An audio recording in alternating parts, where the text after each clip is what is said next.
40 days mo na pala, Papa, ang Hilito Wongwi. Sobrang bilis lang ng panahon. 40 days na pala yon. Nag-prepare nga po pala ako ng mga upuan para sa mga magdarasal natin sa araw na to at makapag-alay ng panalangin para kay Papa ang Hilito Wongwi. Magkasama na rin kayo ni Mama. Ito nga po pala ang pin-prepare kong mga pagkain para sa mga magdarasal. Andito po yan. Ayoko naman syempre silang magutom. Ito po ang buttered vegetable. Andito rin po ang chicken hamonado. Andito rin po ang lumpiang Shanghai. Andito rin po meron tayong adobong baboy na may toppings na pugo. Sinamahan ko na rin po yan ng kasaba cake para panghimagas.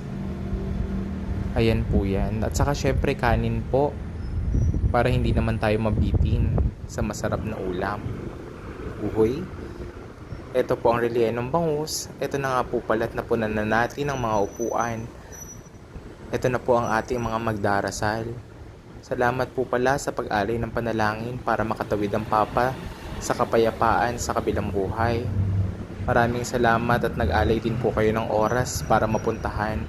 Ito po't magsisimula ng kumain. Alam ko pong nagutom din sila.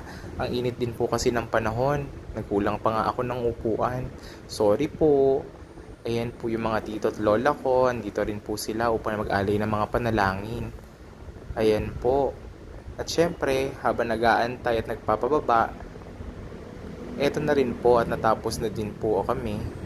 Aalis na po sila. Babay po. Maraming salamat po sa pag-alay nyo kay Papa ng panalangin sa ika-40 days niya. Syempre, hindi matatapos ang araw na to kung hindi naman ako pupunta ng sementeryo.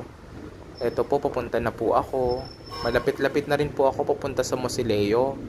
Syempre, para mag-alay ng bulaklak at kandila para sa Papa at Mama. Miss na miss ko na po at mahal na mahal ko po sila. Ayun na po sila. Hello Papa, hello Mama, hello Ate. Para sa inyo po ang bulaklak na yan. Pagdasal niyo po sila, pagdasal niyo po ang Papa at Mama.